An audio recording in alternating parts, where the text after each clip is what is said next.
One of the hottest dance club bands in the country arrives this week to perform in Boise and Moscow. Information Society brings a high-tech sound to Idaho, as you can see in this new hit music video. Environment, manners, politics, gender, polite race,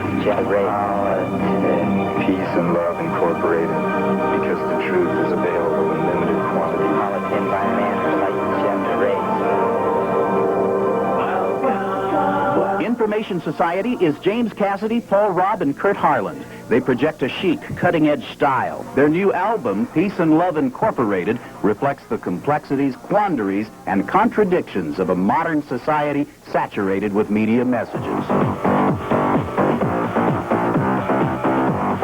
Information Society's Boise visit comes at a time when the popularity of their so-called techno music style is on the upswing in the country's major urban areas.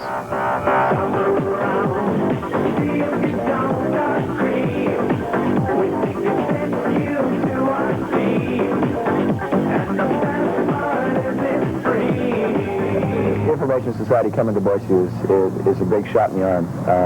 It says that Boise is not the little hometown, and we're getting a lot of the popular techno, rock and roll, country artists who are hitting Boise. Peace and Love Incorporated follows two other albums that vaulted Information Society to the top of the charts, with inspiration from one of TV's most popular science fiction series, Star Trek. Pure energy, pure energy. Moscow's Xenon Dance Club hosts Information Society this Thursday. On Friday, the group travels to Boise, where they're scheduled to perform at the Mardi Gras. The performance is a Xenon production with tickets already on sale for the Moscow performance, and they will be available for the Boise performance at select-a-seat outlets beginning this Tuesday, and the performances are G-rated, no vulgar lyrics, just those unorthodox clothes and hairstyles. Yeah, it looks like it. Looks like fun, though. Looking forward to that visit. Before we say goodnight, we want to remind you that the last scheduled episode of What happens when you mix Idaho electronic music fans with a techno band that already has a worldwide cult following? Answer, last night's first ever Information Society performance in Boise. The futuristic group drew a young crowd of hundreds with a demonstration of the high-tech style made famous in their hit video.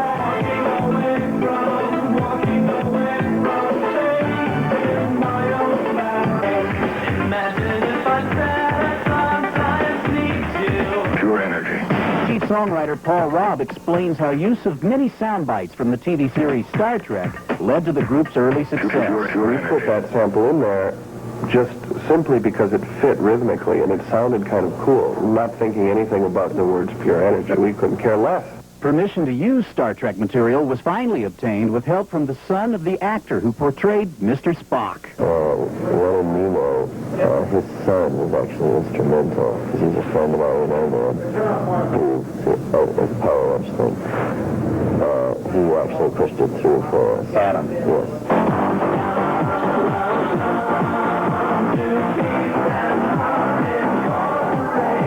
After a successful performance in Boise, the group is continuing its Northwest tour in Portland and Seattle. And you know how the Japanese love Jimmy Osmond. With this group, Brazil is where they have one of their biggest crowds of enthusiastic fans. It reminds me of my college days. Venture back. Anyway, let's venture forward and tell us what's going on weather-wise. Well, we have some winter-like weather coming up. Rig. And something went wrong with it, and he's working on that. I don't know. Like 7 or 8 discs. I have no idea what he's actually doing. You know, a certain sequence in the show, and it's kind of all screwed up right now. Time you're ready. All right, we're going to do you one at a time, so I'll start with Paul, and then we'll switch over. First of all, give us an idea of how you got into this style of music. When you first started out, I'm really curious. I mean, there's a lot of material from Star Trek, and you had a real, direction with your first album. It was a total accident, actually. I think style, defined style, often develops that way. It's just the result of the combination of the individual band members' styles and timing and the music that we were listening to in those days, which was very odd. Name some of the... Well, some of the music or musicians that you sort of when we were role models. When we were first starting out, when we were in college and high school, there was still this thing called new wave, which is an embarrassing term now, but at the time everyone thought it was very exciting. And the great thing about new wave was that anything could pass as new wave, from rockabilly to electronic music to who knows what. And so we just kind of picked and chose whatever came our way. Most of it was imported music, because for some reason we thought that was cooler. I don't know why. But groups like Kraftwerk were big on our list. Devo, Gary Newman, The Residents, Yellow, a lot of groups like that. So were you into music from the time you were in junior high? Is that where it began? Well, I started playing saxophone in 5th grade, so I guess that's the beginning of my musical journey.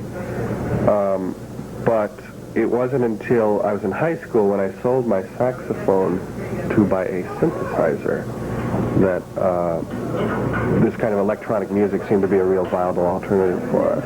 And that was brand new in those days, so it was a very odd thing to do. To me, your music is, I'm a big fan, so I think you're a genius as far as a songwriter is concerned, a young genius. What did you start writing songs right away? What age did you? No, it's hard to write songs, especially because, most of the rock and roll paradigm for writing songs is you sit there and you strum your guitar and you hum along, and then pretty soon you have a song. But with us, it was nothing like that, because we had just synthesizers, and I didn't even play keyboards. So, that was, in those days, synthesizers could play one note at a time. So it wasn't like you could sit there and play the piano and write your songs. It was very technology dependent, much more so then than it is now.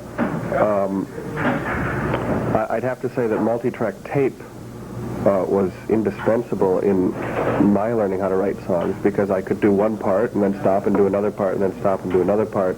And that was the only way that I was able to actually start writing actual songs, as opposed to just making strange noises. Were you into computers?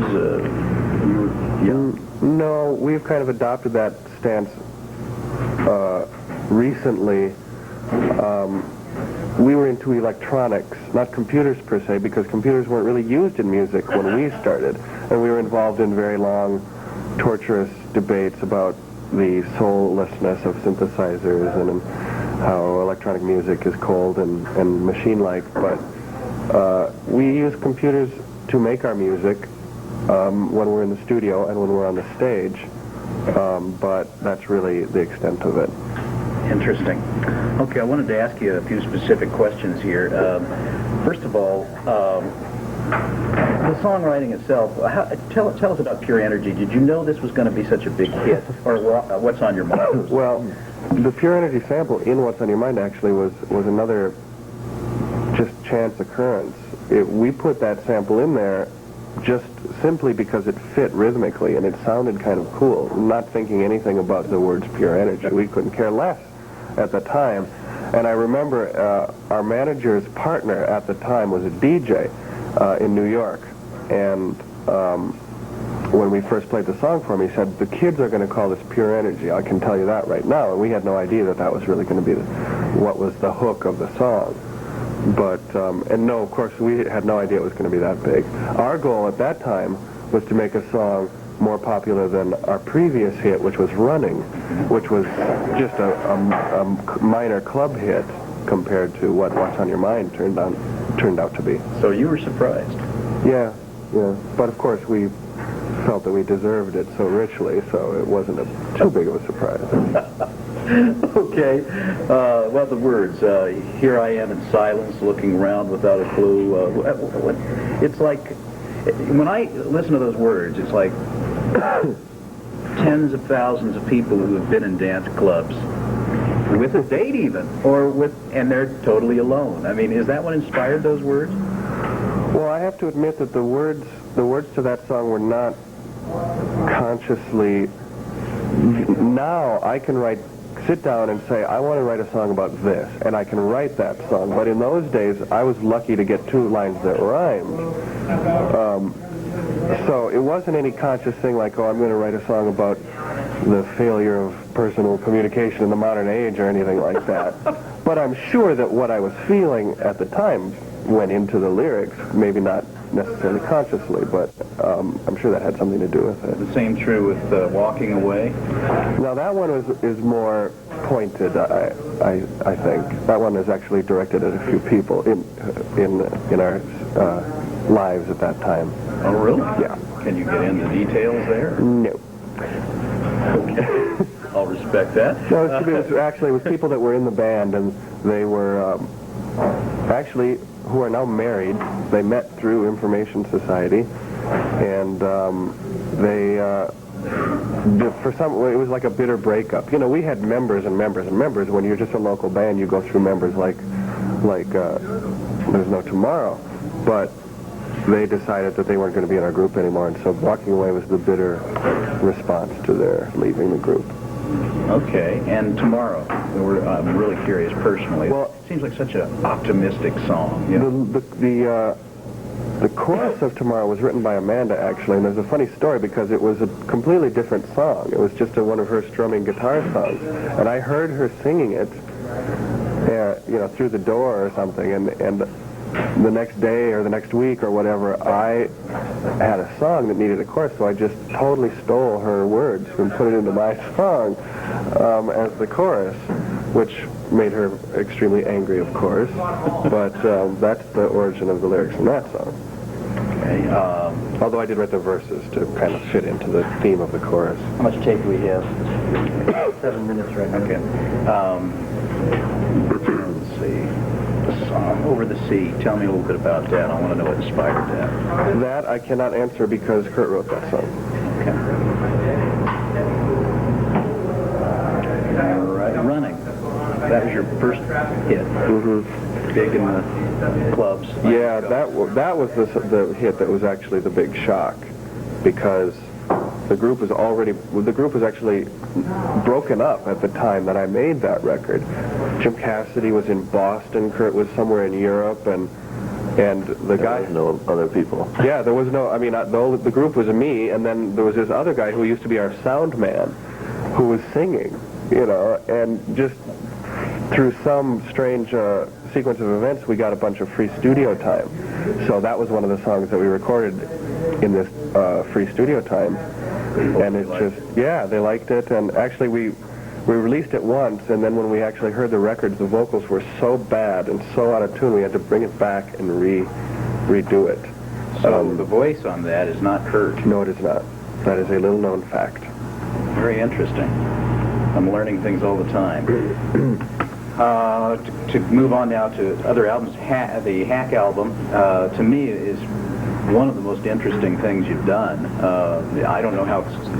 I don't think it was quite as big a success as the first one. No, it was not. But then again, you were into a little bit different direction there, and not a direction that perhaps wasn't as appealing to the masses, the mainstream. Yeah. I really liked it personally. Well, what I always say about Hack, and I believe this to be true, is that what I was talking about, the accident factor in What's on Your Mind, I think the whole first album was just a timing thing. We had the songs, and our producer Fred was perfect at the time, and the music world was ready to hear it at exactly that time, and the record company was ready to accept it at exactly that time. And it's like anything. It's like a sport. Maybe you can shoot a basket by accident the first time you pick up a basketball, but then you have to learn how to do it every time. And I think Hack was our album where we had to go through of actually learning what we wanted to sound like consciously, as opposed to just via a bunch of accidents. I think. Now, when I look at this, it's like what? It's a sort of a story about virtual reality. That's kind of a theme going throughout. Well, loosely. Uh-huh. Not so much. This was our hacker album, as you can, of course, see by the. What's the significance of the car? What kind of car is that anyway? Everybody's looking at it in the newsroom. This is Kurt's car, actually. He still has it in storage in Minnesota. Yeah. And there's no reason that we put it on the cover other than we just thought it would be funny. I know. The funny reason is it was a bribe to Kurt in order for you to be able to name the album. Yeah, maybe you're right. You know, he called me up and says, Paul is going to do some, like, subversive channeling of power, and he called me up and he said, I want to name the album Hack, and I want to put Kurt's car on the cover so he won't argue about it. That sounds fine to me.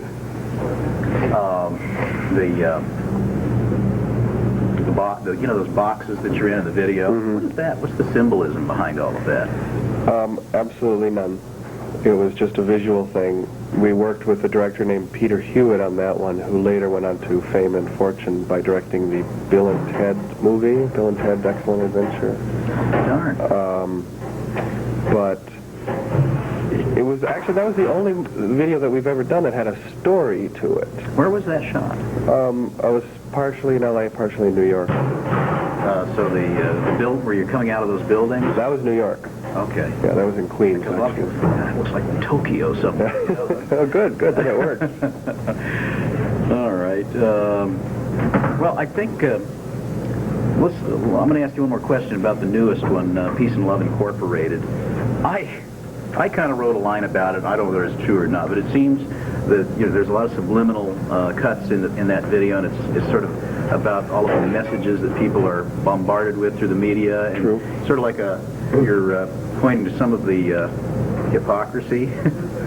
Well, I would admit that, yes. That's been one of our favorite themes all along, that's for sure. The whole song is pretty ironic. I would hope that not many people would listen to the lyrics of that song and think that we were being extremely sincere in what we're saying. It's from a point of view, and the point of view is not necessarily our own. Right. Okay. Let's switch over to... For a guy like me, who's been following you guys for so many years, this is sort of like, I want to touch your clothes, and if I had some diseases, I could be healed right here and now. Kind of like reaching a state of nirvana. Maybe you can heal his hair. How does that Well, right about the time Pure Energy or What's on Your Mind, Kid Boise one from Seattle played that, and I listened to that. I really like that song. That's a cool song. And I said, who does that song? And they said, the school called Information Society. I made a mental note of that, went down to the record store, and I said, I'm on the Information Society tape.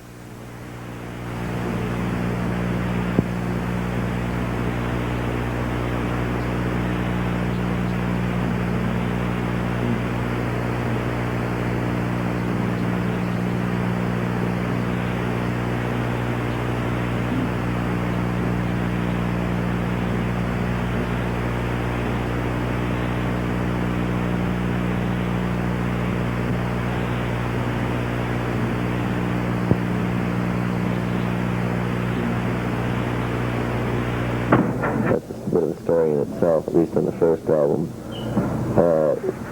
We didn't really realize the legal implications of computer sampling.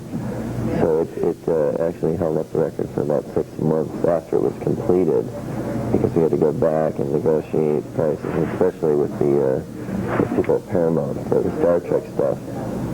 And but they were very cooperative, actually, after we got through to the right people. At first we were dealing with, like, the movie people, and they were talking millions, and it was like, we're just making a record, and not, making a movie. But interesting, Leonard Nimoy, his son was actually instrumental, because he was a friend of our A&R man, who, the Power Lunch thing, he actually pushed it through for us. Adam. Yes. That's why he's mentioned here in the credit. That was going to be my next question. Right. So, who are some of these other interesting characters you see mentioned here? I mean, you've got some funny names. K2, for example. Well, actually, K2 was our old sound engineer, and I don't even know why she's called K2. That was one of her things that she brought from her road bragging stories. Kyoto, Tokyo? Oh, that was a... Go ahead. I don't know. What was it?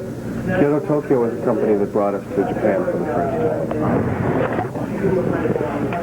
So you've got some really interesting... Now, I wanted to ask you, how did you all meet? In high school and so forth? Well, the band originally formed immediately after high school, actually. Although we all knew each other during high school, we were all performing in different bands, actually very, very different styles of bands. I was into more of a heavy metal, bass playing style, was in lots of like semi-new wave bands. Paul was more into like a funk and jazz world because he played the saxophone, and Kurt was in choir and played piano, classically trained. And it was only after high school that we really formed the group Information Society, but we were all musical associates. How would you describe yourselves as individuals? I mean, personality-wise, how do you differ? We're very different, which sometimes causes problems artistically in the group. But I don't know. I want to raise worms and have a fish farm, and that's my whole thing, you know. And Paul is more of a intellectual bookworm, and Kurt is considers himself more of a computer hacker, living 600 years in the future kind of person. Does he actually play around on computers? Oh yeah, he has an enormous computer set up and a huge amount of memory, and he's into all the networks and internets and that sort of thing. So was the selection 300 BPS his inspiration? Yeah, he's actually come up with some pretty cool ideas that way. I'm in the process, now that you're here, you can solve the mystery, but I'm in the process of trying to get that sound converted back into data with a computer guy. Right. It's basically you just have to through pretty simple means, fool your computer into thinking that is a modem transmission. So what's on it? A very funny surprise. There you go. A surprise. When I look at your videos, listen to your music, there's just it seems like a lot of mischief involved. Yeah, there's definitely a comedic tone in the group. I mean, that's important to us is our humor and taking it a little light. You can't get too serious about it. Right now, how do you spend most of your time? Do you tour a lot? Do you do a lot of writing in studio? We live dual lives between touring and living at home in New York, and that causes a set of problems personally.